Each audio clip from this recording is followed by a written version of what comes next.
السلام عليكم ورحمة الله تعالى وبركاته. بسم الله والحمد لله والصلاة والسلام على أشرف المرسلين وعلى آله وصحبه أجمعين أما بعد. ബഹുമാനികളെ, ഇന്നത്തെ ക്ലാസ്സിൽ പരിചയപ്പെടുത്താൻ ആഗ്രഹിക്കുന്ന ഒരു പ്രധാനപ്പെട്ട ഒരു ദിക്റിനെ കുറിച്ച് വെള്ളിയാഴ്ച ദിവസം ചൊല്ലേണ്ട അതിമഹത്തായ ഒരു ദിക്ർ. നമ്മുടെ മനസ്സിലുള്ള ഏത് മുറാദും അല്ലാഹു തആല ഹാസിലാക്കി തരാൻ അള്ളാഹുവിന്റെ മുമ്പിൽ ഈ ദിക്ർ ചൊല്ലി നമ്മുടെ ആവശ്യം എന്താണോ എന്ന് അള്ളാഹുവിനോട് തുറന്നു പറഞ്ഞാൽ ആ ഉദ്ദേശത്തിന് പരിഹാരം കിട്ടിയിരിക്കും. ഉറപ്പായും അല്ലാഹു തആല നമുക്ക് പരിഹാരം കാണിച്ചിരിക്കും. അത്രയും മഹത്വമാണ് ഈ ദിക്റിന്റെ പോരിശ. ഇമാം സുഹ്റവർദി റളിയല്ലാഹു അൻഹു പഠിപ്പിച്ച ഒരു മഹത്തായ ഒരു കാര്യമാണ്.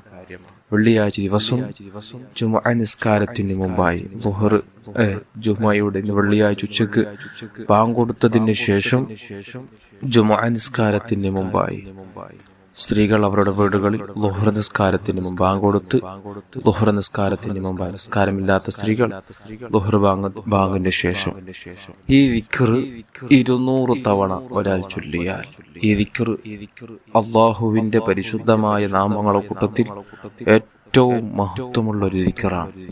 ഇസ്മുൽ അഅ്ളമാണെന്ന് മഹാന്മാർ പണ്ഡിത ലോകം നമുക്ക് പഠിപ്പിച്ചതാണ് ഈ ഒരു ഇസ്മ. ഈ ഇസ്മിനെ ഒരാള് വെള്ളിയാഴ്ച ദിവസം ജുമുഅ നിസ്കാരത്തിന് മുമ്പായി 200 തവണ വസ്ത്രവും ശരീരവും സ്ഥലവും ശുദ്ധിയായി നല്ല ഇഖ്ലാസോടുകൂടെ ഉള്ളറിഞ്ഞ് ഈ ഒരാൾക്ക് ഈ ദിക്ർ ചൊല്ലാൻ കഴിഞ്ഞാൽ അദ്ദേഹത്തിന്റെ മനസ്സിൽ എന്ത് കരുതിയിട്ടാണോ അദ്ദേഹം ഈ ദിക്ർ ചൊല്ലുന്നത് അത് അല്ലാഹു തആല സാധിപ്പിച്ചു കൊടുക്കും. അല്ലാഹു തആല പൂർത്തിയാക്കി കൊടുക്കും. ഒരു രോഗിയാണ് ഈ ദിക്ർ ചൊല്ലുന്നതെങ്കിൽ അദ്ദേഹത്തിന്റെ രോഗത്തിന് അല്ലാഹു തആല സുഖം കൊടുക്കും, ശിഫാ കൊടുക്കുമെന്ന് മഹാനവറുകൾ നമുക്ക് പഠിപ്പിച്ചിട്ടുണ്ട്. ഏതാണ് ചൊല്ലേണ്ട ദിക്ർ? ഏതാണ്? യാ അല്ലാഹ് യാ അല്ലാഹ് യാ അല്ലാഹ് എന്ന ദിക്റാണ്.